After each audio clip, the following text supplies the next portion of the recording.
Happy Saturday to all. Magme-maintenance po tayo ng MIUI 125. Mag-check tayo ng panggilid. I-open po natin to. Check na natin. Para matatagal na po hindi nabubuksan.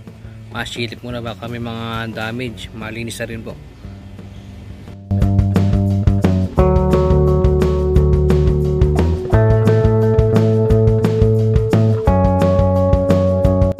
Okay, napaklas po natin mamaya. Alisin kayo yung pulley. At ako po yung naka JBT bell. Nambura na yung natatakata. So may tatak nun. Ayun, JBT. Okay, may tatak nito yun. JBT. Ayun. Yan, tapos Kalkal pulley by Moto June. Shout out kay Kuya Jabog Diaz.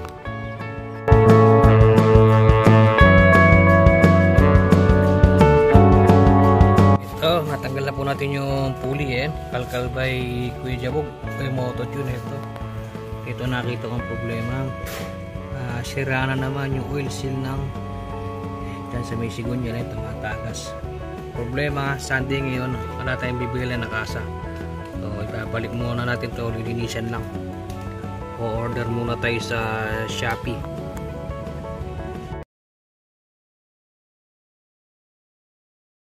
Papalit tayo ng oil seal sa likod ng pulley nasa sigunya nito.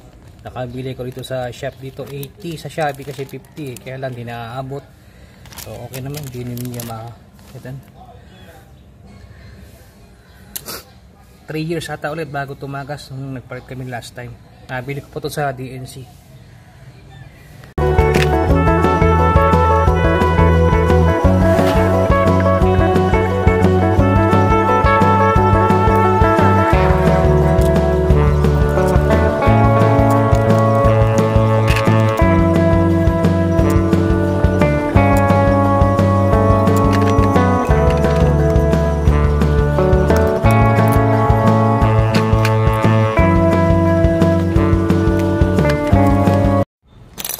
Nako, parang totoo nga yata ang chismis tungkol sa langis. Ayan o, sobrang itim o.